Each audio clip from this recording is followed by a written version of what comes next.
min ali fir'aun yasumunakum su'al adzab. Bahwasanya datuk-datuk kalian ini telah aku berikan. Karena Allah telah aku berikan nikmat yang agung berupa diselamatkannya Nabi Musa dari tragedi pembantaian bayi laki-laki yang lahir.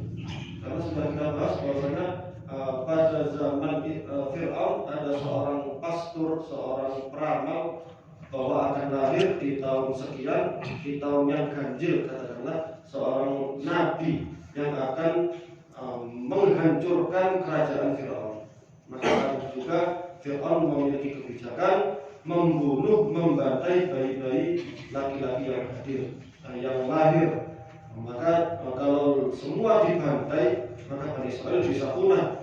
Maka kebijakannya setahun dibantai semua bayi, umpama bayi yang lahir di tahun ganjil dibantai semua, tapi bayi laki-laki yang lahir di tahun yang genap dibiarkan hidup.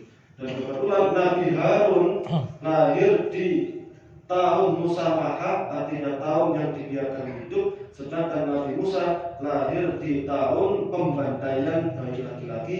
Namun sudah diceritakan Nabi Musa diselamatkan oleh Allah Subhanahu wa Ta'ala, dan ini diselamatkannya Nabi Musa ini termasuk nikmat yang besar sekali yang diberikan kepada Bani Israel. Kenapa? Karena di tangan Nabi Musa ini Bani Israel diselamatkan oleh Allah dari kekejaman Fir'aun, dari kezaliman Fir'aun. Lalu wa idh faraqna bikumul bahra fa anjaynakum wa aghraqna ala fir'auna wa antum tanzurun. Ayat selanjutnya membahas tentang nikmat kedua, nikmat agung kedua yang Allah berikan kepada Bani Israel, yang Allah ingatkan agar mereka mensyukuri, agar mereka mengingat nikmat-nikmat yang Allah berikan. Nikmat kedua itu adalah wa idh faraqna bikumul bahra. Ay wadhkuru dan ingatlah wahai keturunan Israel. Ingatlah nikmat-nikmat yang Allah berikan. Idh faraqna, ketika aku memisahkan. Ay falaqna, yang dimaksud adalah aku membelah. Bikum ay bisababikum, dengan sebab kalian semua. Al-bahra, memisahkan atau membelah lautan. Hatta dakhaltumuhu, sehingga kalian bisa memasuki lautan tersebut. Haribina min aduwikum, dalam keadaan lari dari musuh kalian. Fa'anjaynakum minal gharq, fa'anjaynakum, lalu aku, kata Allah, menyelamatkan kalian minal gharq, dari bahayanya tenggelam. Wa aghraqna ala fir'auna, dan aku, kata Allah, menenggelamkan keluarga Fir'aun. Keluarga Fir'aun di sini yang dimaksud adalah qaumahu wa ma'ahu. Yang dimaksud adalah kaumnya Fir'aun yang berjalan, yang mengejar Nabi Musa bersama Fir'aun. Wa antum tanzurun, dan kalian semua telah menyaksikan kejadian yang ajaib tersebut. Menyaksikan ilam bibabil bahri alaihim, menyaksikan bertaut-tautannya lautan di atas keluarga Fir'aun. Jadi setelah diselamatkannya Nabi Musa dari pembantaian bayi laki-laki, lalu Nabi Musa hidup di tengah kerajaan Fir'aun. Jadi Nabi Musa ini hidup dirawat oleh kerajaan Fir'aun, terutama oleh istri Fir'aun, yakni Sayyidah Asia. Dididik langsung oleh kerajaan Fir'aun. Tapi benar, setelah menjadi besar, Nabi Musa ini sesuai janji Allah Subhanahu wa Ta'ala bahwa Nabi Musa ini akan menjadi orang hebat, orang pemimpin Bani Israel yang menjadi juru selamat, diselamatkannya Bani Israel dari kekejaman dan kezaliman Fir'aun. Nabi Musa menjadi utusan Allah Subhanahu wa Ta'ala yang menyampaikan risalah-risalahnya yang menentang Fir'aun. Fir'aun itu di samping kejam, di samping zalim, Fir'aun juga sampai ke taraf mengaku Tuhan. Dan itu merasa mengaku Tuhan, memang Fir'aun memiliki keistimewaan yang tidak dimiliki manusia biasa. Fir'aun itu terkenal yang kerajaan yang sangat didaya, yang sangat kuat, yang sangat kaya raya dan sangat dahsyat sekali. Dan salah satu keistimewaan Fir'aun adalah sejak lahir sampai mati Fir'aun tidak pernah sakit.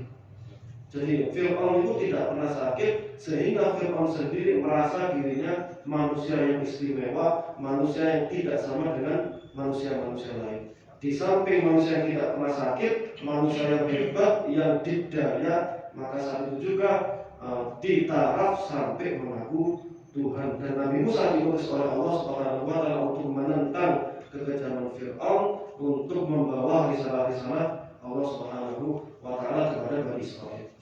Dan saat itu juga ketika pengikut Nabi Musa mulai membesar sekitar sampai 700.000 jiwa, bahkan diriwayatkan sekitar 670.000 jiwa, 670.000 orang sudah menjadi umatnya Nabi Musa untuk melawan kerajaan Fir'aun.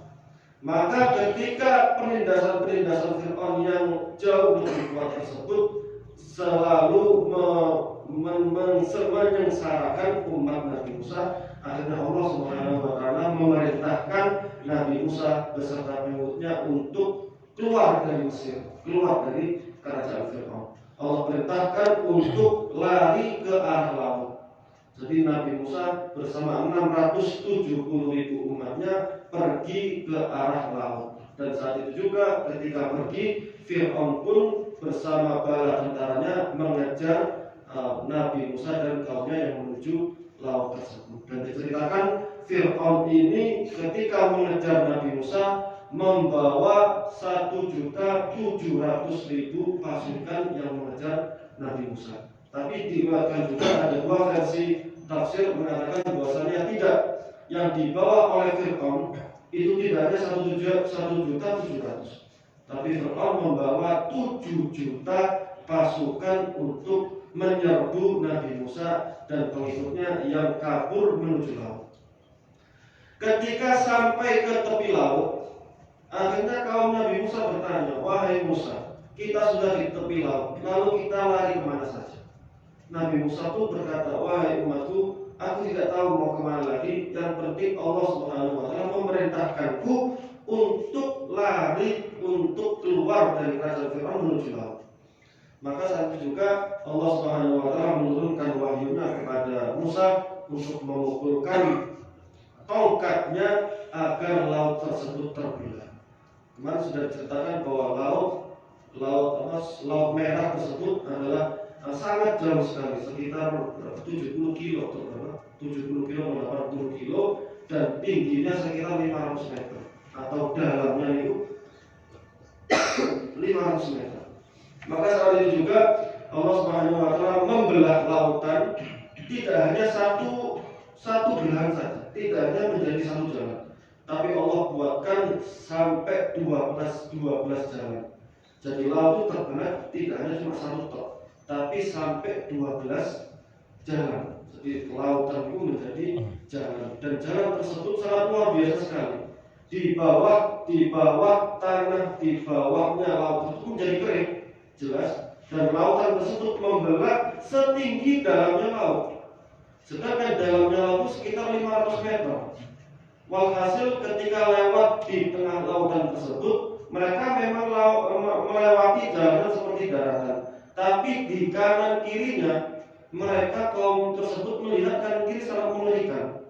Artinya apa? Laut niku yang sangat dalam 500 meter.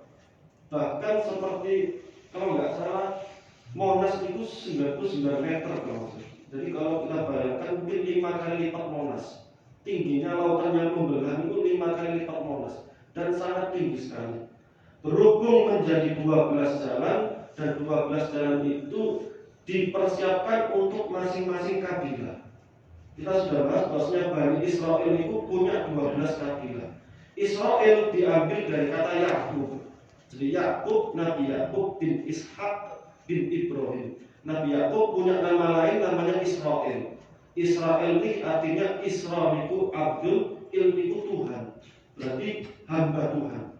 Jadi Israel nama bagus. Ibarat seperti Nabi Muhammad punya nama lain Ahmad. Nah, begitu pula dengan Nabi Yakub punya nama lain Israel. Nah, Bani Israel, Nabi Yakub ini punya 12 anak dan 1 putri. Menjadi totalnya 13. 12 anak ini masing-masing punya keturunan besar menjadi suatu kabilah. Ada Nabi Yusuf menjadi kabilah Nabi Yusuf. Ada Bunyamin sampai menjadi Bani Bunyamin. Ada Yahuda sampai jadi pimpinan kaum Yahudi, Yahuda. Ada Lawi itu Bani Lawi yang menurunkan Nabi Musa tersebut adalah dari Bani Lawi bin Yakub. Kalau Bani Yusuf yang diceritakan salah satunya adalah Abdullah bin Salam, yang pendeta atau pastor Yahudi yang masuk Islam menjadi sahabatnya Nabi. Abdullah bin Salam sudah kita ceritakan, yang termasuk Bani Yusuf bin Yakub atau Bani Yusuf bin Israel. Berhubung ada 12 kabilah besar di Bani Israel yang diturunkan dari 12 anak Nabi Israel atau Nabi Yakub tersebut, maka lautan pun juga terbelah menjadi 12 jalan. 12 jalan, setiap jalan dilalui oleh masing-masing kabilah, masing-masing keturunan Nabi Yakub. Yang totalnya sekitar 670.000 orang. Akhirnya tidak nanti teman sampai jadi 12 lajur. Berhubung satu jalur ketika lewat, ini mereka kebingungan. Bagaimana nasib dari kabilah sampingnya? Ada 12 kabilah. Setiap masing-masing kabilah mengadu kepada Nabi Musa, kepada Allah. Ya Allah, ini gimana? Bagaimana nasib saudara-saudaraku dari kabilah samping? Kenapa? Karena setiap terbelah satu jalan itu jalan laut terbelah setinggi 500 meter. Tidak tahu sampingnya seperti apa, suasana sangat dahsyat sekali, dan tentunya kabilah sampingnya dia ditutup dengan atau tertutupi dengan lautan yang terbelah juga. Seperti ini jalan, sampingnya lautan, samping jalan lagi. Jadi masing-masing kabilah tidak tahu nasib kabilah sampingnya. Akhirnya mereka mengadu kepada Nabi Musa, kepada Allah Subhanahu wa Ta'ala, bagaimana nasib keluarga kami dari kabilah lain, dari kabilah samping. Mereka mengkhawatirkan. Akhirnya Nabi Musa diwahyukan oleh Allah Subhanahu wa Ta'ala, diberikan keistimewaan untuk membelah lagi. Jadi lautannya tidak menutupi seperti dinding, tapi diberikan celah-celah yang sekiranya orang lewat pun juga melihat bahwa di seberang sana ada jalan lain yang dilewati oleh kaum atau kabilah lain, saudara-saudara dari Bani Israil. Lalu setelah tragedi tersebut, seluruh 670.000 kaum yang dibawa oleh Nabi Musa sudah melewati Laut Merah tuntas. Akhirnya sebelum tuntas pun juga Fir'aun juga mengejar bersama 7 juta pasukan. Fir'aun juga masuk. Sebelumnya pasukannya juga takut. Wahai Fir'aun, kami takut. Ini lautan ini kok bisa seperti ini? Apakah kita masuk apa tidak? Fir'aun pun dengan sombongnya, wahai pasukanku, kau tahu kenapa laut ini terbelah? Laut ini terbelah karena aku sebagai Tuhan memiliki wibawa yang sangat hebat sekali, dan ini jalan memang diperuntukkan untukku. Maka satu juta pengikut Fir'aun yang mantuk air dan mengikuti arahan Fir'aun, hingga 7 juta pasukan Fir'aun pun masuk ke jalan yang mulanya lautan besar tersebut. Ketika seluruh masuk tersebut, dan posisi Nabi Musa beserta kaumnya sudah mendarat di tepi pantai, maka saat itu juga seluruh lautan merah dikembalikan kepada asalnya, hingga Fir'aun dan seluruh bala tentaranya yang ada yang mengatakan 1 juta pasukan, ada yang mengatakan 7 juta pasukan, ada pembahasan detail, ada yang mengatakan di antara 7 juta pasukan tersebut ada 700.000 kuda, 700.000 tentara yang sangat luar biasa. Semuanya sirna, semuanya lenyap, semuanya tewas dimakan oleh Laut Merah yang sangat ganas, Laut Merah yang dalamnya hingga 500 meter tersebut. Ketika diselamatkan, sudah kita bahas bahwasanya sejarah tersebut sudah dijelaskan secara sains ilmiah bahwa 50 tahun yang lalu atau 40 tahun yang lalu ada peneliti arkeolog menemukan di dasar Laut Merah ada roda dan juga ada tulang kuda. Ada roda, ada tulang kuda. Ketika diteliti benda ini sudah berusia berapa, diteliti sekitar 3000 tahun. Dan ketika kita flashback, kita urutkan tentang sejarah peradaban manusia, ditemukan bahwa 3000 tahun yang lalu ada kisah Nabi Musa bersama Fir'aun, dan itu diyakini bahwasanya itu adalah kuda yang dinaiki oleh pasukan Fir'aun.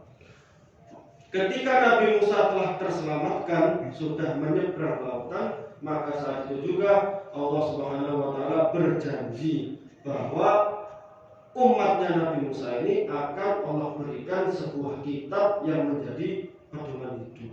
Kita sudah kita dijelaskan bahwasanya ketika Nabi Musa berdakwah melawan Fir'aun, semasa hidup Fir'aun, kaum Nabi Musa pun juga meminta kepada Nabi Musa, wahai Nabi Musa, jenengan ini nabi, jenengan ini rasul. Seharusnya seorang rasul itu punya wahyu yang tertulis, yang terbukukan, yang menjadi pedoman umat. Maka Nabi Musa pun meminta kepada Allah Subhanahu wa taala, ya Allah, umatku ini meminta wahyu yang tertulis, yang terbukukan sebagai kitab. Maka Allah pun menjanjikan kepada Nabi Musa, wahai Musa, jika kau sudah menang melawan Fir'aun, maka aku akan menurunkan kitab Taurat sebagai pedoman umat kalian. Maka saat sudah terselamatkannya mendarat di pantai dan melihat tewasnya pasukan Fir'aun yang berjumlah jutaan tersebut, maka saat itu juga Allah Subhanahu wa taala memberikan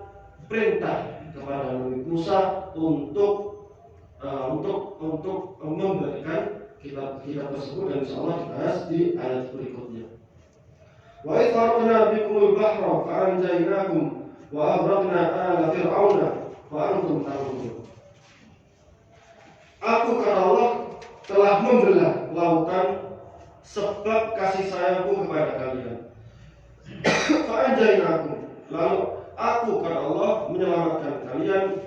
Wa aghraqna ala fir'auna wa antum tanzurun, dan aku telah menenggelamkan pasukan Fir'aun dan kalian telah melihatnya sendiri secara nyata. Dan juga diriwayatkan bahwa ketika Nabi Musa terselamatkan dari kejaran Fir'aun tersebut, Nabi Musa sudah menang, maka saat itu juga pas di hari itu adalah hari Asyura. Maka Bani Yahudi atau Bani Israel, bahkan sampai pada zaman Nabi Muhammad pun setelah 1000 tahun lamanya, bahkan 1500 tahun lamanya, mereka masih mengamalkan bahwa Nabi Musa dulu itu juga puasa Asyura, mengajarkan kepada umatnya untuk memperingati hari di mana mereka diselamatkan oleh Allah Subhanahu wa taala. Kenapa? Karena ditenggelamkan Fir'aun ini terjadi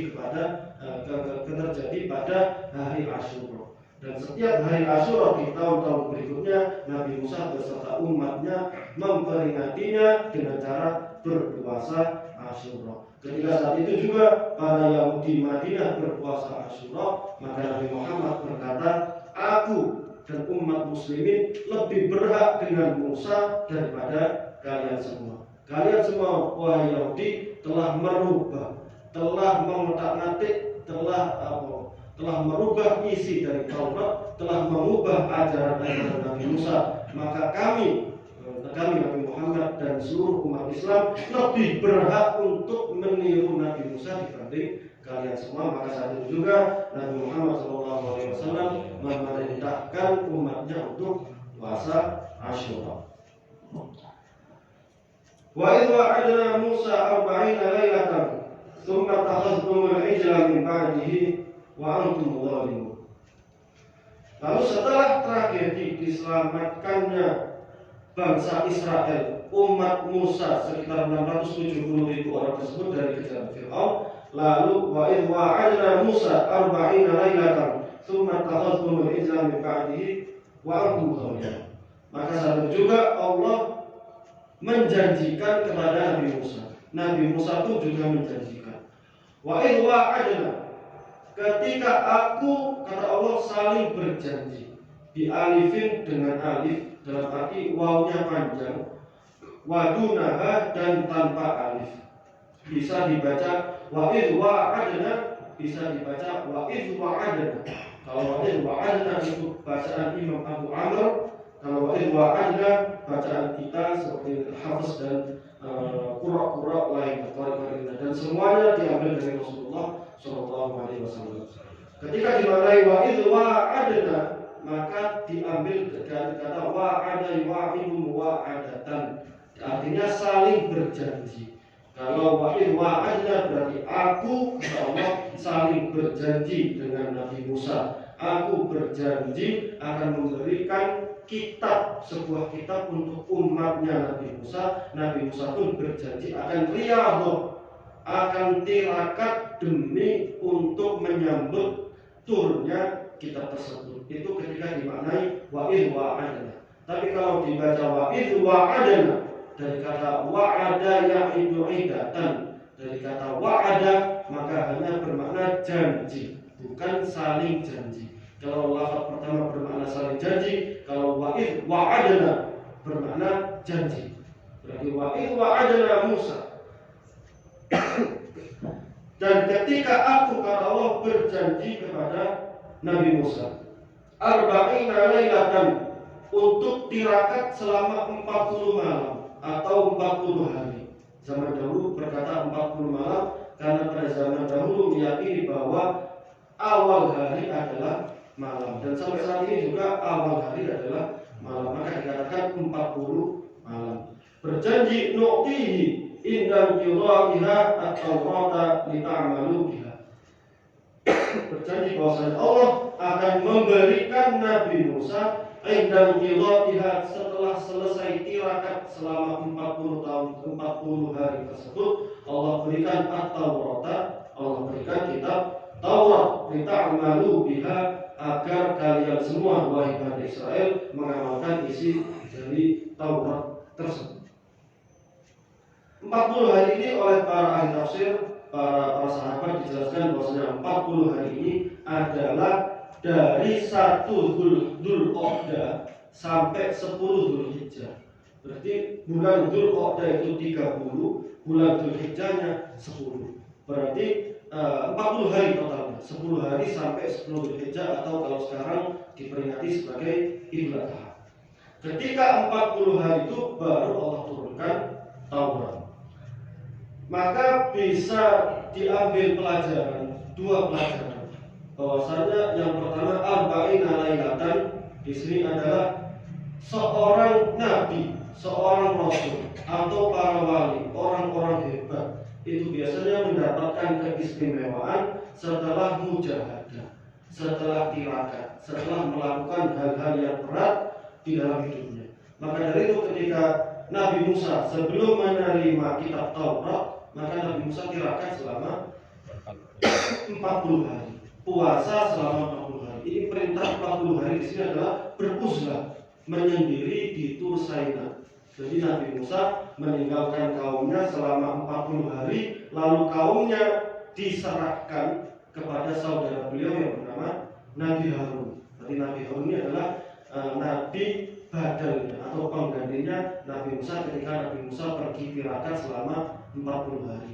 40 hari di sini Nabi Musa pergi ke Tur Saina, ke pegunungan Sinai selama 40 hari, menyendiri dan berpuasa selama 40 hari untuk menyiapkan diri menerima kitab Taurat. Begitu pula dengan nabi-nabi sebelumnya, nabi-nabi lain pun juga demikian. Bahkan kanjeng Nabi SAW, Nabi Muhammad, sebelum menerima wahyu pertama pun juga demikian. Allah ilhamkan hubbiba ilaihi, Allah ilhamkan kesenangan hati Muhammad sebelum menjadi nabi ini untuk menyendiri. Akhirnya Nabi Muhammad punya inisiatif menyendiri ke Gua Hira. Jadi Nabi Muhammad pun juga menyendiri beruzlah naik ke Gua Hira. Mungkin dengan kalau pernah haji atau umrah, Gua Hira itu jalan kakinya saja sekitar 1,5 jam atau 2 jam. Itu sudah ada tangga yang sudah sistematis, yang teratur, tangga teratur sampai Gua Hira, dan itu sampai 1,5 jam atau bahkan 2 jam. Dulu kanjeng Nabi SAW pun juga beruzlah menyendiri selama puluhan hari juga di gua tersebut. Makannya gimana? Makan makanan dan minumnya pun bekal diantar oleh Sayyidah Khadijah, berarti istri beliau. Umpama kanjeng Nabi itu ketika menyendiri, ketika beruzlah di Gua Hira itu umurnya sekitar 40 tahun.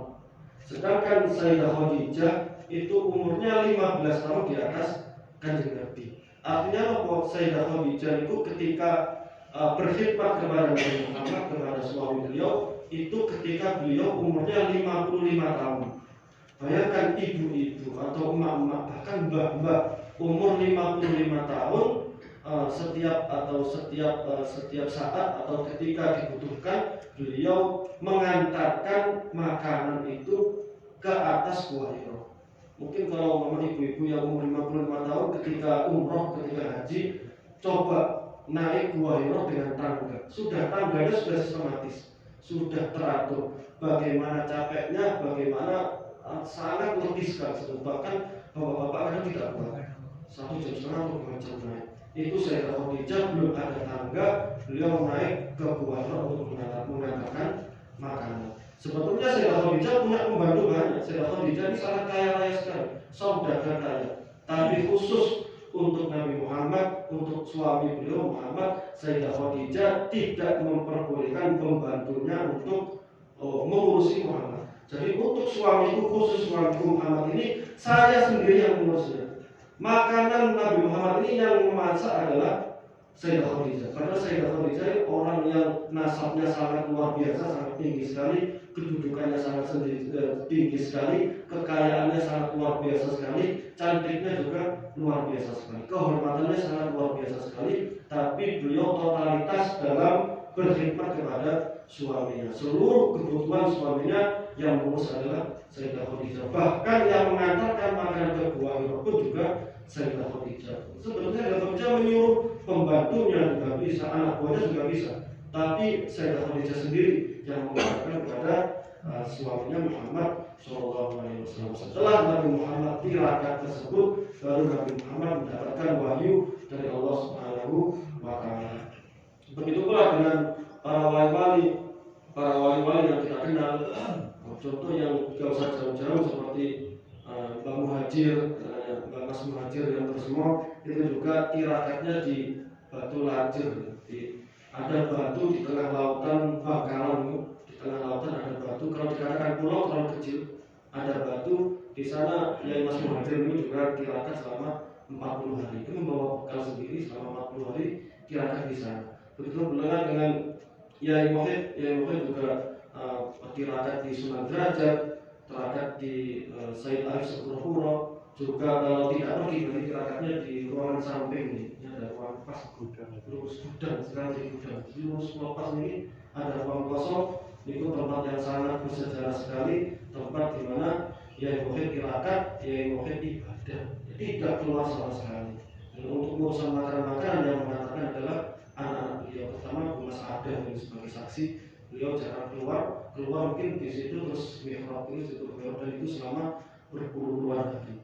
Jadi setelah tirakat tersebut orang-orang hebat tirakat saat itu juga Allah berikan keistimewaan yang luar biasa yang tidak dimiliki oleh orang lain. Begitu pula dengan Gunung Pulau, ada Kiai Taufik di Jepara, Pulau 7 tahun di sana, itu juga kiai yang bapak dan mbahnya orang biasa. Artinya apa? Bapaknya itu seorang yang penggembala kambing, ibunya tukang jualan minyak.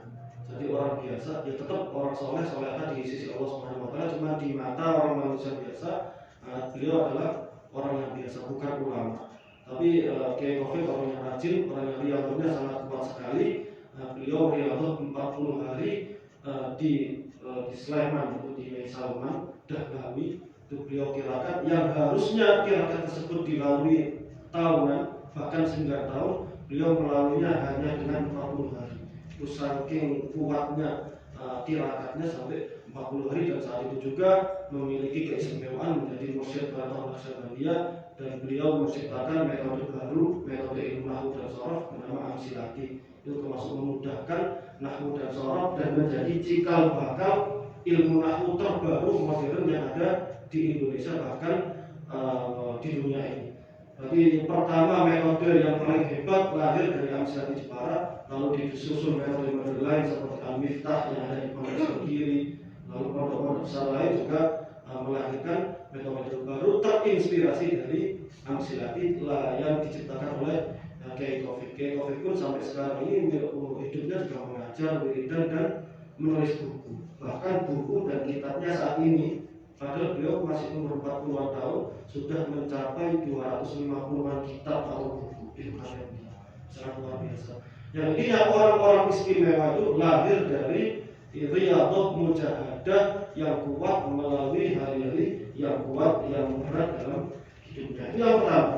Yang kedua, nuqtihi indal qira'ah atau rota, bahwasanya setelah 40 hari Nabi Musa tirakat, setelah 40 hari tirakat, Allah memberikan kitab Taurat. Berbeda dengan Al-Quran. Kalau Al-Quran diberikan oleh Nabi Muhammad SAW secara berangsur-angsur, selama 23 tahun. Berbeda dengan Taurat. Taurat ini Allah turunkan langsung berupa kitab besar, berupa nama Taurat yang langsung siap diajarkan oleh umatnya Nabi Musa. Tapi berbeda dengan Al-Quran. Kalau Al-Quran berangsur-angsur dan hikmahnya sangat besar. Al-Quran berangsur-angsur kenapa? Karena agar memudahkan untuk penerapan syariat. Jadi ketika diajarkan sholat maka diajarkan wudhu, nanti diajarkan tentang hukum waris, diajarkan untuk hukum nikah, dan itu berangsur-angsur akan penerapan syariat Islam di tengah-tengah umatnya Nabi Muhammad ini berlaku optimal dan secara totalitas. Begitu pula dengan ayat-ayat berangsur itu salah satu hikmahnya adalah untuk menguatkan hati Nabi Muhammad. Wa kullan naqussu 'alaika min anba'i rusuli ma nusabbitu bihi fu'adak. Bahwasanya kisah-kisah Rasul yang aku turunkan kepada Muhammad, Al-Quran secara berangsur-angsur tersebut, nusabbitu bihi fu'adak, agar menguatkan hati Nabi Muhammad. Artinya bahwa kita sudah mengetahui bahwasanya contoh kisah pembantaian bayi laki-laki pada Bani Israel tidak hanya ada di Al-Baqarah, tapi di surat Al-Qasas pun juga diceritakan bahkan lebih detail. Begitu pula dengan terbelahnya lautan, dikejarnya Nabi Musa oleh 7 juta pasukan Fir'aun. Itu tidak hanya di Al-Baqarah, di Al-A'raf, di Al-A'raf juga diceritakan. Artinya apa? Cerita tersebut turun tidak hanya sekali. Turun ketika Nabi Muhammad, kejadiannya seperti ini. Ketika beberapa tahun lagi diturunkan oleh Allah kisah tersebut diulangi oleh Allah. Agar apa? Nusabbitu bihi fu'adak, agar hati Muhammad ini kokoh dan tabah. Kenapa? Karena kita tahu cobaan Nabi Muhammad sangat luar biasa sekali. Penolakan masyarakatnya, disiksanya para masyarakatnya, para umatnya, dilempari tai, diludai, bahkan diasingkan oleh umatnya. Ketika beratnya ujian itu, Allah menurunkan ayat-ayat yang menceritakan bahwasanya Rasul-Rasul pada zaman dahulu pun juga mengalami hal yang sama. Itu salah satu hikmah Al-Quran diturunkan secara berangsur-angsur. Berbeda dengan Taurat yang diturunkan sekaligus sampai 7 bagian. Berarti Taurat itu memiliki 7 bab atau sabah atau alwah, sampai 7 bab tersebut diturunkan langsung pada Nabi Musa, dan Nabi Musa setelah 40 hari menerima kitab tersebut dan kembali kepada umatnya untuk mengajarkan Taurat kepada Bani Israil. Itu tafsiran wa'id wa'adna Musa arba'ina lailatan, atau wa'id wa'adna ibadah panjang, wa'id wa'adna Musa arba'ina lailatan summa takhadtumul ijla. Summa takhadtumul ijla. Kemudian kalian, wahai Bani Israel, ternyata telah menjadikan al-ijl. Al-ijl itu anak sapi. Ternyata ketika Bani Israel ditinggal selama 40 hari tersebut, ternyata Nabi Musa kembali ke umatnya menjumpai mereka dalam keadaan menyembah anak sapi. Summa takhadtumul ijla alladhi sawwahu lakum samiri ilahan, yang mana anak sapi tersebut dibuat ditempa oleh As-Samiri, namanya Musa, namanya juga Musa As-Samiri, dari Bani Samiri atau Bani Israel, dari kabilah Samiri. Samiri ini membuat patung anak sapi lalu hidup dan disembah oleh umat Bani Israel. Sebelumnya ceritanya cukup panjang, bahwasanya Nabi Musa sebelum pergi tirakat itu pamit ke umatnya dulu. Wahai umatku, aku memenuhi panggilan Allah Subhanahu wa taala untuk tirakat selama 30 hari. Nah, perintah pertama Allah itu 30 hari. Akhirnya Nabi Musa berjanji kepada umatnya, aku akan kembali setelah 30 hari tersebut. 30 hari. Ternyata setelah 30 hari tersebut beruzlah, menyendiri dan berpuasa 30 hari tersebut, Nabi Musa ketika tengah-tengah puasa bersiwak. Kan Nabi Musa itu merasa bahwasanya ketika berpuasa abah memang benar enak. Dan ketika kalau kita puasa itu abah kita benar enak. Maka saat itu juga Nabi Musa berinisiatif untuk bersiwak hingga mulutnya berbau wangi. Nah, maka saat itu juga Jibril pun Nabi Musa berkata pada Jibril, wahai malaikat Jibril, ini sudah hari ke-30. Bagaimana dengan janji Allah Subhanahu wa taala, sampaikan kepada Allah. Maka Jibril pun berkata, wahai Musa, mulutmu berbau. Mulutmu berbau tidak sewangi sebelumnya. Maka saat itu juga Allah Subhanahu wa taala pun juga tahu bahwa Nabi Musa ini sudah melakukan hal yang menghilangkan bau wanginya. Maka hadis Nabi Muhammad SAW berkata, la khalufu shaim, abadnya orang berpuasa itu lebih wangi di sisi Allah Subhanahu wa taala. Maka dari itu sebelum zuhur atau setelah subuh atau sebelum subuh itu memang boleh sikatan, boleh bersiwakan. Tapi kalau kenapa? Karena itu membersihkan mulut dan membersihkan bau dari sisa makanan. Tapi kalau setelah zuhur, ini mazhab Syafi'i atau beberapa mazhab lainnya mengatakan makruh untuk bersiwak, makruh untuk gosok gigi. Kenapa? Karena bau mulut orang puasa yang setelah zuhur itu bukan bau karena sisa makanan, tapi bau karena menahan makanan. Bau akab karena murni karena dia berpuasa. Dan bau yang ba'da zuhur ini memang sekilas baunya kurang enak, tapi di sisi Allah Subhanahu wa taala baunya ini sangat wangi sekali. Namun Nabi Musa ketika merasakan hal itu di hari ke-30 beliau bersiwak. Memang wangi secara nyata zahir manusia, tapi tidak wangi di sisi Allah Subhanahu wa taala. Artinya wangi asli yang diakibatkan disebabkan oleh puasa itu hilang di sisi Allah Subhanahu wa taala. Akhirnya kata Allah melalui Jibril bahwasanya 30 hari itu ditambah 10 hari menjadi 40 hari. Dan ketika hari ke-30 itu gonjang-ganjing di umat Bani Israel. Ini sudah 30 hari Nabi Musa kemana? Barangkali Nabi Musa sudah mati. Dan perlu diceritakan kembali bahwasanya As-Samiri itu cikal bakal orang yang membuat patung anak sapi yang disembah oleh Bani Israel. Hari ke-30 itu ketika gonjang-ganjing, maka saat itu juga Bani Israel menyembah anak sapi, patung sapi yang menjadi hidup. Jadi ada cerita bahwasanya ada seorang Musa As-Samiri itu ketika hari pertama tirakatnya Nabi Musa.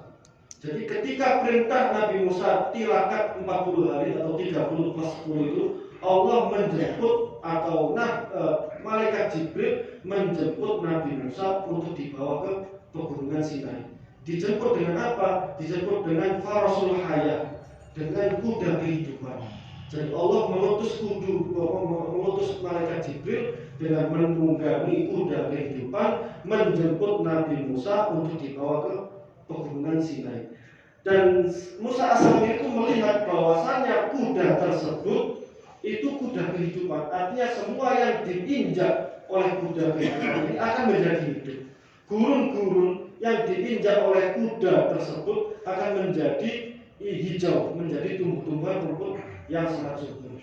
Maka Samiri itu tahu rahasia kuda tersebut. Akhirnya diambillah pasir atau debu tanah yang telah diinjak oleh kudanya malaikat Jibril ini, diambil tanah tersebut dan dioleskan pada patung yang dibuat oleh Musa Samiri. Dan saat itu juga patung tersebut menjadi patung emas yang bisa hidup dan bersuara.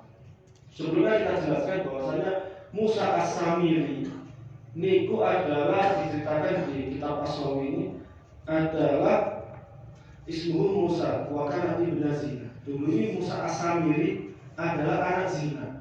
Bukan Nabi Musa ini. Ada namanya Musa As-Samiri, bukan Nabi Musa. Musa As-Samiri itu adalah anak zina. Berhubung ibunya itu malu sekali ketika melahirkan, maka ibunya sengaja untuk mengasihkan diri ke sebuah gunung hingga bayinya janinnya lahir. Saat lahir tersebut, anak kecil bayi tersebut yang bernama As-Samiri itu dibuang di gunung, lalu ditemukan oleh malaikat Jibril. Dan saat itu juga As-Samiri, Musa As-Samiri dirawat oleh malaikat Jibril hingga sampai besar. Makanya As-Samiri tahu kekuatan keistimewaan malaikat Jibril, Musa As-Samiri juga tahu bahwasanya Jibril pun punya kuda kehidupan. Yang mana ketika kuda itu menginjakkan sesuatu, maka sesuatu akan menjadi subur, menjadi kehidupan. Maka saat itu juga berhubung Musa As-Samiri ini seorang munafik, meskipun dididik oleh atau dibimbing atau dipelihara, dirawat oleh malaikat Jibril, tapi Musa As-Samiri memiliki jiwa munafik. Munafik itu menyatakan keislamannya atau menyatakan keimanannya, tapi di dalam dirinya adalah kekufuran, musuh dalam selimut, katakanlah. Ini Musa As-Samiri. Dan Musa As-Samiri sebetulnya memang memperlihatkan keimanannya, tapi sebetulnya dia adalah paganis, artinya penyembah berhala. Jadi ketika As-Samiri ini mendengar bahwasanya Nabi Musa akan mengasihkan diri selama 30 hari tersebut dan dijemput oleh kuda ajaibnya malaikat Jibril, maka saat itu juga Musa As-Samiri menempa patung. Jadi As-Samiri itu membuat patung anak sapi dari logam, tapi bukan emas, dari logam. Dan beliau memang Musa As-Samiri punya niatan buruk. Suatu saat nanti saya coba, ketika kuda kehidupannya malaikat Jibril mulai mati, maka aku akan mengambil tanah tersebut, saya hamburkan atau saya tebarkan pada patung yang saya buat. Dan memang benar Musa As-Samiri ini diam-diam ketika Nabi Musa dijemput oleh malaikat Jibril, maka bekas tanah atau pasir yang diinjak oleh kuda kehidupan tersebut diambil oleh Musa As-Samiri dan dioleskan pada patung anak sapi yang terbuat dari logam tersebut. Dan pada saat itu juga patung tersebut hidup dan bisa bersuara. Itu memiliki keajaiban. Maka ketika itu patungnya dirawat oleh Musa As-Samiri, ketika setelah hari ke-30, sebenarnya 30 hari ini Bani Israel masih taat saja, taat oleh perintah Nabi Musa melalui Nabi Harun. Dan berarti ketika Nabi Musa beruzlah menyendiri, kepemimpinan Bani Israel dipegang oleh Nabi Harun. Selama 30 hari baik-baik saja, tapi ketika hari ke-31 Bani Israel merasa bahwasanya Nabi Musa barangkali tidak menepati janjinya atau bahkan tewas atau mati. Maka saat itu juga Musa As-Samiri pun muncul dengan membawa anak sapi berupa emas, anak sapi yang berbahan emas dan hidup. Anak sapi itu hidup dan bisa bersuara. Dan maka itu As-Samiri mengumumkan kepada umat Bani Israel, mendeklarasikan bahwasanya anak sapi ini adalah Tuhan kalian dan Tuhan Nabi Musa yang dilupakan oleh Nabi Musa. Beliau dalam ayat lain mengatakan, faqalu hadza ilahukum wa ilahu Musa fanasi.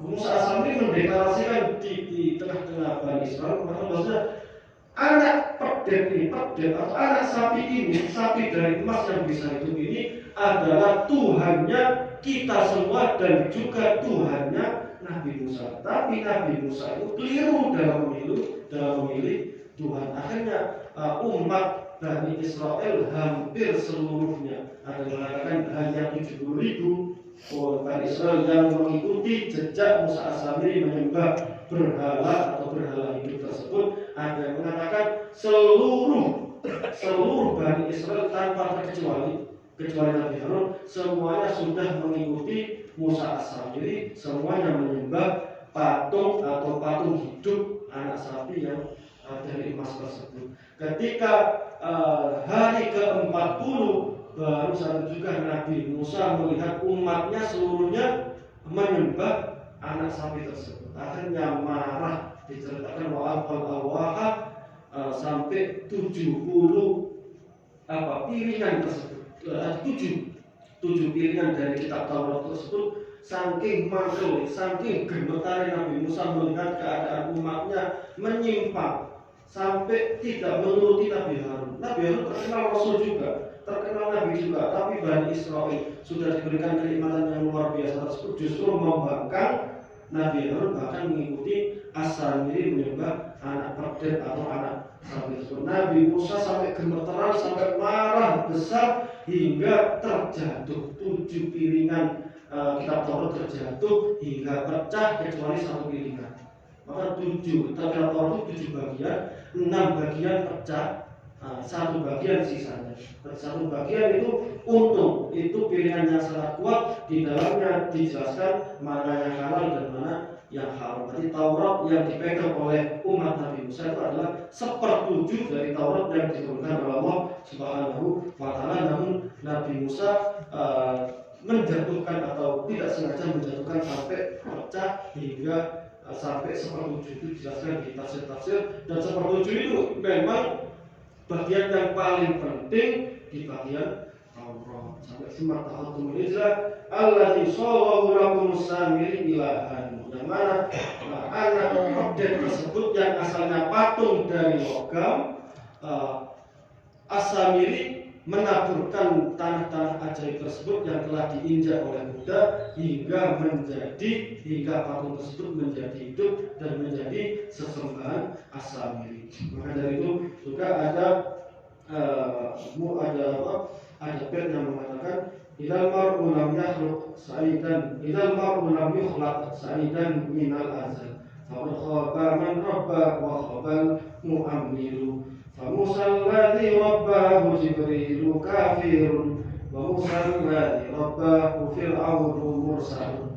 Bahwasanya seseorang itu kalau dalam hatinya sudah dicap sebagai orang, bahasanya orang bajingan, katakanlah, itu diasuh siapapun dia akan tetap menjadi bajingan.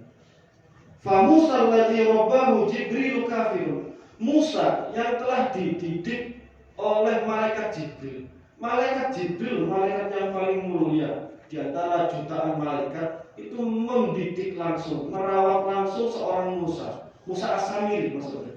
Musa yang dididik oleh malaikat Jibril ketika menjadi besar, kebajingannya ini nampak, kemunafikannya nampak, bahkan membuat patung yang menjadi sesembahan Bani Israel sehingga Bani Israel menjadi kafir. Jadi Musa yang dididik oleh malaikat Jibril menjadi kafir dan menjadi cikal bakal penyembahan berhala.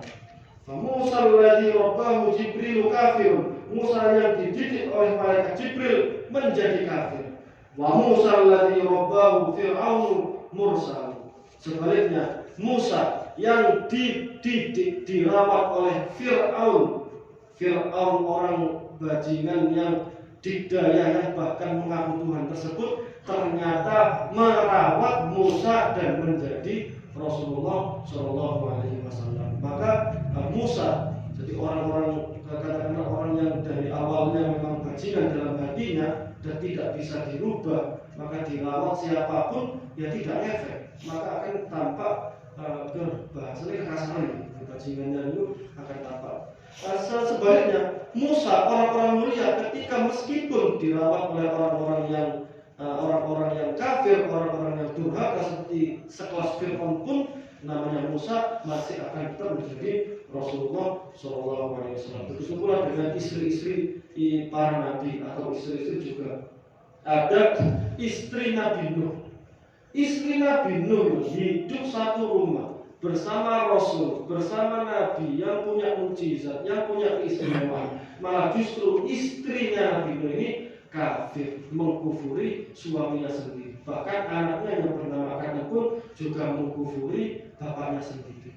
Itu yang hidup di dalam rumahnya. Begitu pula dengan Sayyidah Asia, istrinya Fir'aun. Istrinya Fir'aun yang merawat Nabi Musa tersebut. Istrinya Fir'aun ini yang terpaksa mau menikahi Fir'aun. Fir'aun itu memaksa Sayyidah Asia. Sayyidah Asia ini orangnya cantik, pintar dan hebat. Akhirnya ketika Raja Fir'aun melihat ada perempuan yang cantik tersebut, akhirnya ingin menikahi. Sayyidah Aisyah menolak. Akhirnya Raja Fir'aun ini marah besar. Sayyidah Asia ditahan, langsung diancam, kalau kamu tidak mau menikah denganku, maka keluargamu akan aku siksa sebelum aku bunuh. Akhirnya Sayyidah Aisyah menerima pinangan Fir'aun tersebut dengan syarat keluarganya diselamatkan, keluarganya disejahterakan. Maka Sayyidah Aisyah itu juga terpaksa menikahi Fir'aun. Tapi Sayyidah Asia ini meskipun dia menjadi istri Raja Fir'aun yang sangat durhaka hingga level mengaku Tuhan, tapi Sayyidah Asia tetap beriman kepada Allah Subhanahu wa Ta'ala. Maka dari itu orang-orang yang dekat dengan ulama belum tentu bisa baik, tapi sangat rugi sekali. Orang dekat dengan ulama, orang dekat dengan Nabi, dekat dengan Nabi pun ada. Nabi Muhammad, orang-orang di circle-nya, di dekatnya banyak orang-orang munafik. Padahal itu dekat dengan Nabi. Bani Israel banyak sekali yang durhaka kepada Nabi-nya, bahkan membunuh Nabi-Nabi. Banyak Nabi-Nabi yang dibunuh oleh Bani Israel sendiri. Itu saking dekatnya dengan Nabi, bahkan mereka sampai taraf durhaka. Maka dari itu tidak ada jaminan. Memang dekat dengan ulama itu sangat bagus sekali, bisa saling mendapatkan syafaat. Tapi ketika kita tidak bisa menjaga sikap, kita bisa menjadi sebaliknya, bahkan bisa memusuhi orang-orang baik tersebut, seperti halnya orang-orang yang terdahulu. Wa idh wa'adna Musa 40 lailatan, setelah Nabi Musa tirakat selama 40 hari, tsumma takhadhtum al-ijla min ba'dihi wa antum zalimun. Kemudian kalian semua menjadikan anak sapi sebagai Tuhan kalian, min ba'di ay ba'da dhahabihi ila mi'adina. Dan maksud adalah mereka atau kalian Bani Israel menjadikan anak sapi tersebut Tuhan setelah perginya Nabi Musa memenuhi panggilan Allah Subhanahu wa Ta'ala. Wa antum zalimun, dan kalian wahai Bani Israel yang menyimpang telah zalim bittikhadhihi, dengan kezaliman menjadikan anak sapi tersebut Tuhan dan mengingkari Allah Subhanahu wa Ta'ala. Liwaqaikum al-ibadata fi ghairi mahallina. Karena apa? Karena kalian telah meletakkan ibadah di tempat yang salah. Ibadah sebetulnya ibadah kepada Allah, tapi justru kalian beribadah kepada sapi yang dibuat oleh Musa As-Samiri. Itu wa antum zalimun, kalian adalah orang-orang yang zalim. Zalim ini bermakna luas. Zalim itu lawan kata adil. Jadi zalim itu memang bermakna menganiaya. Orang menzalimi anak buahnya, berarti atasan menzalimi anak buahnya. Pemimpin yang zalim, artinya apa? Pemimpin yang menganiaya rakyatnya. Tapi arti asli dari zalim adalah lawan kata adil. Adil itu menempatkan sesuatu pada tempatnya, itu adil. Menempatkan, umpama membuang sampah pada tempatnya, itu namanya sikap yang adil. Membuang sampah tidak pada tempatnya, itu namanya zalim. Semua menempatkan yang pada tempatnya, itu namanya adil. Menempatkan sesuatu tidak pada tempatnya namanya zalim atau menganiaya. Bahkan hal-hal yang seperti umpama ada orang yang tidak ahli dalam bidang kedokteran, katakanlah dokter gigi, bukan ahli dokter gigi lalu membuka praktek dokter gigi, padahal dia tidak lulus kuliah dokter gigi, maka orang ini termasuk orang yang zalim. Jadi posisi-posisi yang sesuai keahlian diisi oleh orang yang tidak ahli, orang tersebut juga termasuk zalim, dengan arti tidak menempatkan posisi pada tempatnya. Maka ada hadis anzilun nasa manazilahum. Kata Nabi SAW, anzilun nasa manazilahum, posisikan manusia, posisikan masyarakat pada sesuai posisinya, Ketika kita melihat orang yang ahli dalam bidang kedokteran, maka tempatkan atau posisikan dia pada posisi yang strategis dalam rumah sakit dan sebagainya. Maka orang yang ahli dalam bidang kepolisian, dalam kepemimpinan, maka tempatkan pada hal-hal yang layak untuk mereka. Orang-orang yang masuk secara zalim, orang-orang yang menyikut, orang dokter lebih ahli, harusnya posisinya sebagai ahli di rumah sakit sekian, berhubung ada orang yang menyikut, maka orang tersebut adalah zalim dan tidak menempatkan diri pada tempatnya. Summa afawna ankum ay mahawna ankum.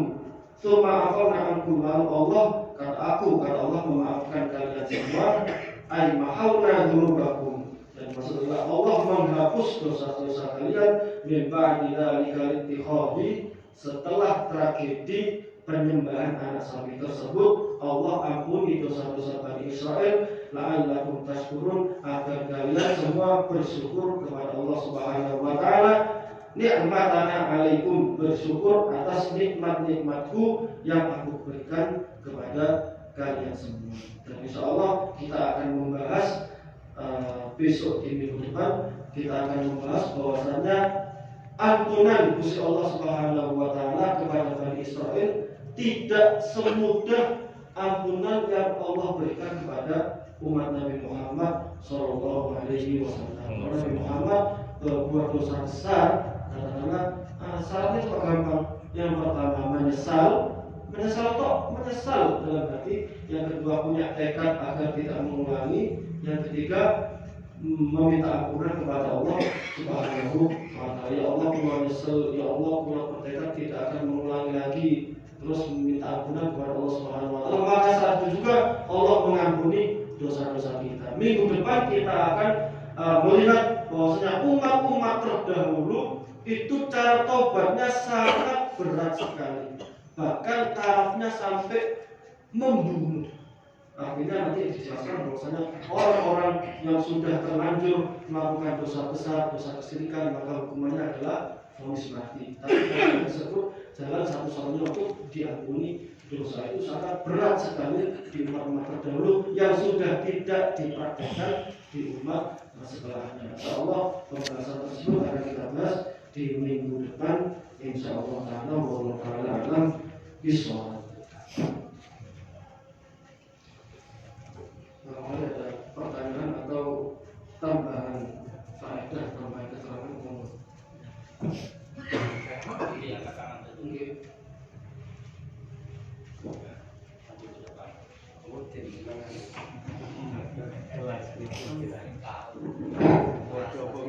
Ini tertib menit ke-38, berarti isra itu ditaruhkan berarti menit ke-5 menit lagi isra atau 4 menit lagi isra. Assalamualaikum warahmatullahi wabarakatuh. Terima kasih kepada Ustadz Mahfuzro. Mudah-mudahan panjenengan kita selalu diberikan kesehatan oleh Allah sehingga bisa membimbing kami ini yang masih butuh. Manusia itu kan identik dengan rasa takut yang berlebihan. Padahal setiap sholat Jumat khatib selalu mengingatkan bahwa ittaqullah, jangan takutlah hanya kepada Allah. Sedangkan ayat yang ada di Al-Quran, wa lanabluwannakum bisyai'in minal khauf wal ju' wal anfus was-samarat wa basyiris sabirin. Dan itu kan sudah jelas. Padahal manusia itu sendiri rasa ketakutannya sangat berlebihan. Yang kaya takut miskin, yang miskin takut mati, yang punya jabatan kedudukan takut pensiun, dan sebagainya.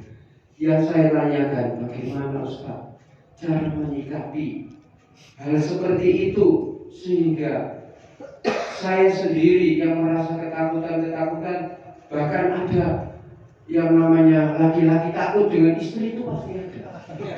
Bukan hanya itu, jadi laki-laki takut istri dan saya itu ada. Terus bagaimana cara menyikapi atau membuang rasa takut yang berlebihan sehingga kita ini bayang-bayangkan selalu takut, sehingga Allah itu kadang-kadang tidak selalu ditakuti. Kadang-kadang takut dengan hal-hal yang sekiranya sangat bertentangan dengan syariat Islam. Jadi yang saya tanyakan kepada Ustaz Anwar, bagaimana cara menyikapi kita ini rasa takut yang berlebihan sehingga tidak menjadi ganjalan di hati saya. Matur suwun, mudah-mudahan panjenengan selalu sehat. Assalamualaikum warahmatullahi wabarakatuh. Ini pertanyaannya bagaimana istri.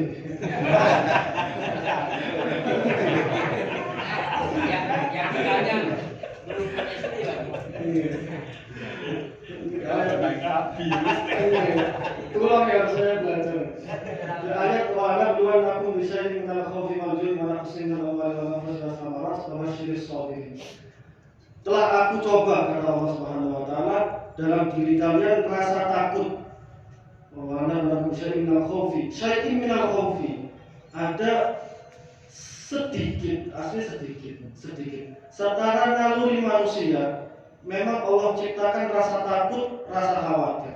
Tapi syai'in minal khawfi, bukan warabluwannakum bisyai'in minal khawfi, warabluwannakum bil khawfi, enggak. Jadi kalau dalam bahasa Arab bisyai'in minal khawfi sama bil khawfi, kalau bil khawfi dengan ketakutan yang sangat luar biasa. Tapi Allah tidak, Allah menciptakan manusia secara naluri.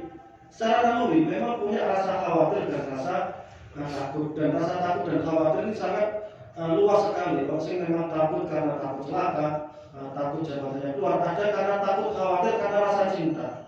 Mau orang tua khawatir anaknya ada apa dan sebagainya. Wanaqsin minal amwali, kekurangan harta. Wabasyirus sabirin, maka berbahagialah orang-orang sabar alladzina idza asabathum musibatun qalu inna lillahi wa inna ilaihi raji'un. Orang sabar adalah siapa? Bahwa orang-orang yang ketika mendapatkan musibah, mereka berkata inna lillahi wa inna ilaihi raji'un. Kita adalah milik Allah dan kita semua akan kembali kepada Allah Subhanahu wa taala. Pertanyaannya berarti kan kita ini takwa kepada Allah. Artinya takutlah hanya kepada Allah. Tapi di dalam diri kita punya naluri yang punya naluri ketakutan. Sebetulnya ketakutan ini memang naluri, tapi ketika sudah level muraqabah, artinya apa? Ada istilahnya Islam, ada istilah iman, dan ada istilah ihsan. Kalau ihsan itu anta'budallaha ka'annaka tarah, fa in lam takun tarah fa innahu yarah. Berarti level muraqabah ini level yang sangat tinggi sekali. Ketika kita di setiap saat selalu ingat bahwasanya kita selalu diawasi oleh Allah. Itu ingat sekali, dan kita tahu bahwasanya Allah tahu gerak-gerik kita, bahkan Allah Maha tahu apa yang kita pikirkan. Ketika kita sudah level muraqabah, kebanyakan para wali yang level tinggi ini muraqabahnya sangat kuat sekali. Artinya bahwa di tempat manapun itu beliau itu selalu ingat bahwasanya Allah selalu melihat.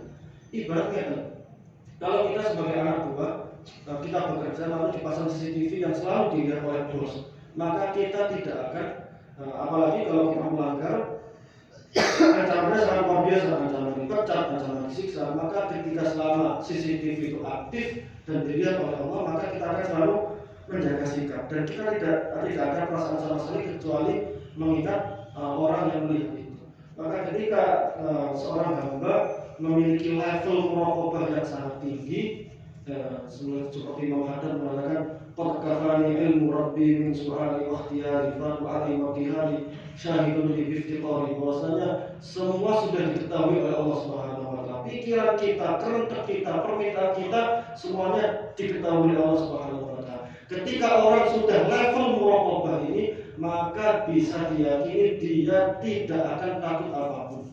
Dia tidak akan takut miskin, dia tidak akan takut sama apapun, sama hantu bahkan, karena merasa dirinya selalu bersama Allah dan merasa dirinya selalu diawasi oleh Allah Subhanahu wa taala. Berarti caranya untuk menghilangkan takut berlebihan itu caranya apa? Caranya adalah ala dzikrillahi tatma'innul qulub. Cara menenteramkan hati adalah dengan cara berzikir. Zikirnya tidak cuma zikir lisan tapi juga menganggap atau mengangan-angan bahwasanya kita selalu diawasi oleh Allah Subhanahu wa taala. Kalau kita selalu diawasi oleh Allah, kita merasa tenang dan kita tidak akan gusar, kita tidak akan takut. Kalau umpama contohnya takut pada istri, ini memang sudah naluri. Bahkan Sayyidina Umar bin Khattab yang termasuk khalifah Rasulullah yang bisa dibilang paling tegas, paling pemberani, sing ranking siji katakan para sahabat. Bahkan dikatakan setan itu kalau berhadapan sama Umar lari, bahkan sekelas iblis setan kalau ketika ada Umar datang, maka setan akan lari saking takutnya dengan Sayyidina Umar. Diriwayatkan bahwa ada satu sahabat, dia sangat takut sekali dengan istrinya sampai diinjak-injak itu, sampai sangat takut sekali dibentak, diwaruk, terus akhirnya pergi ke Sayyidina Umar. Sayyidina Umar, wahai khalifah, saya itu khalifah, beliau pimpinan negeri. Setelah Sayyidina Abu Bakar, pimpinan khalifah dipegang oleh Sayyidina Umar. Bayangkan jutaan umat Islam atau ratusan ribu umat Islam dipimpin oleh Sayyidina Umar, pemimpin perang, pemimpin panglima yang sangat berani, yang sangat gagah, ditakuti orang banyak sekali, dicurhati oleh sahabat. Wahai Amirul Mukminin, wahai pimpinan kami, orang-orang yang pemberani, orang-orang yang hebat, sampai curhat bagaimana cara menyikapi istri saya ini ditindas oleh istri saya sangat galak sekali. Maka Sayyidina Umar pun tersenyum. Maka saat itu juga Sayyidina Umar tidak menjawab. Sayyidina langsung mendengar suara, wahai Umar, kamu harus seperti ini. Sepertinya ada suara yang sangat keras sekali di dalam rumah. Lalu tamu yang tanya, wahai Umar, itu siapa yang bilang? Itu istri saya. Karena Sayyidina Umar tersenyum, saya juga takut istri saya.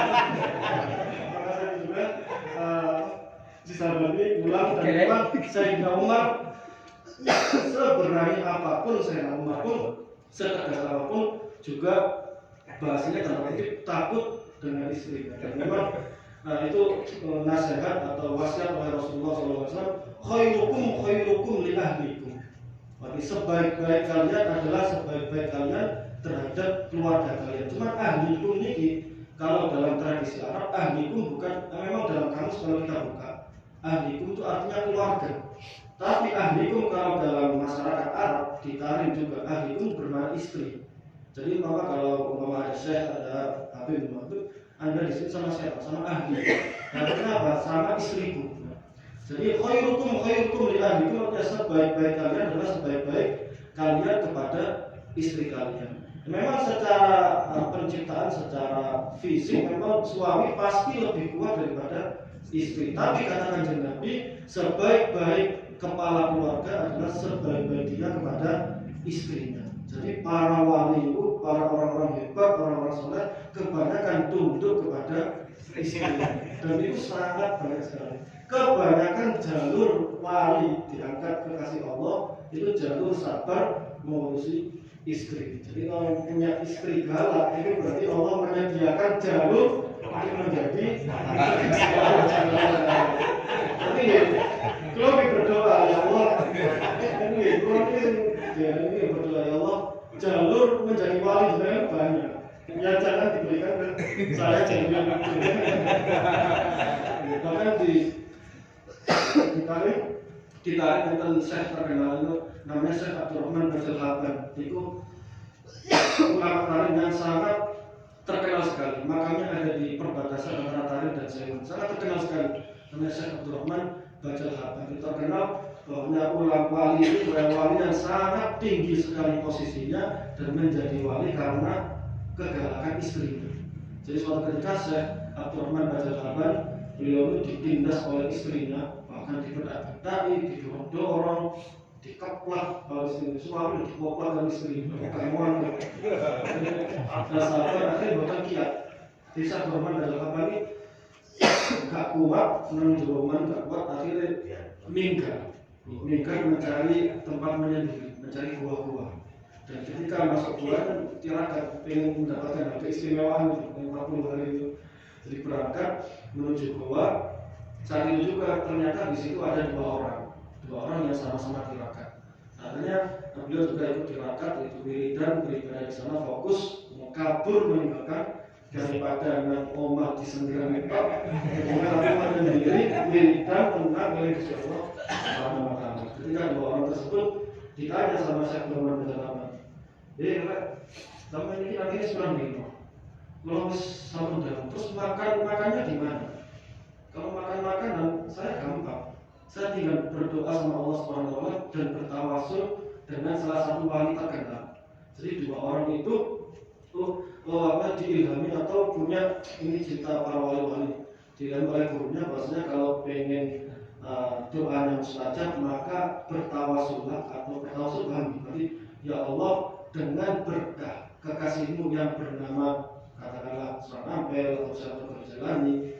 Nah ini yang dua orang itu ketika lapar itu berdoa ya Allah dengan berkah, dan diajarkan oleh dua orang tersebut ketika kamu menyendiri di gua untuk makan, maka berdoa kepada Allah Subhanahu Wa Taala, bertawasul mengatasnamakan Syekh Abdurrahman Badrul Khabar. Dua orang ini nggak tahu Syekh Abdurrahman Badrul Khabar ini siapa. Yang penting saya berdoa kepada Allah, ya Allah, aku meminta kepada jenengan dengan berkah Syekh Abdurrahman Badrul Khabar, wali tertinggi pada zaman ini, ya Allah berikan aku makanan. Ketika saat itu juga langsung datang makanan. Itu ceritanya dua orang tersebut. Lalu si Syekh Abdurrahman bertanya, wahai bagaimana cara kamu mendapatkan makanan? Saya disuruh guru saya untuk bertawasul pada wali besar yang bernama Syekh Abdurrahman Badrul Khabar, itu wali tertinggi. Karena guru saya wali ini level tertinggi gara-gara sabar atas istrinya. Maka saya tergabung. Oh ini gak ngerti Syekh Abdurrahman ya aku.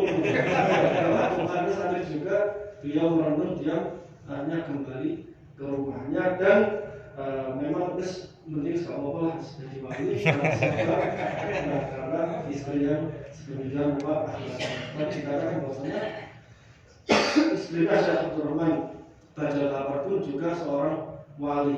Jadi wali tapi wataknya yang sangat keras sekali. Wali ada yang mengatakan satu versi lain memang menguji kekuatan suaminya tersebut. Tapi ya jadi ibu-ibu sama wali suaminya jadi wali. Ampun, soalnya istri itu juga punya kewajiban taat kepada suaminya, dan suaminya punya kewajiban atau punya anjuran untuk berlaku halus kepada istrinya. Karena Nabi SAW bersabda, sebaik-baik kalian, sebaik-baik lelaki adalah dia yang paling baik terhadap istrinya. Kita lihat orang-orang yang kebanyakan yang kasar kepada istrinya, yang bentak-bentak, yang bahkan main fisik, itu kebanyakan bisa dipastikan bukan orang soleh. Bisa dipastikan orang-orang bajingan, orang-orang yang mabuk-mabukan dan jauh dari agama, itu biasanya berani KDRT, kekerasan dalam rumah tangga. Kebanyakan orang-orang soleh tidak akan, karena mereka tahu bahwasanya hadis Nabi, sebaik-baik lelaki adalah sebaik-baik dia kepada istrinya. Islam berarti takut ini memang naluri Allah Subhanahu wa Ta'ala. Cara menggunakannya adalah dengan cara selalu ingat kepada Allah Subhanahu wa Ta'ala. Untuk takut istri monggo dilanjutkan.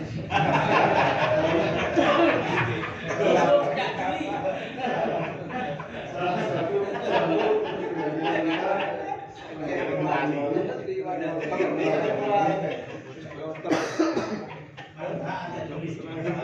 hidup jadi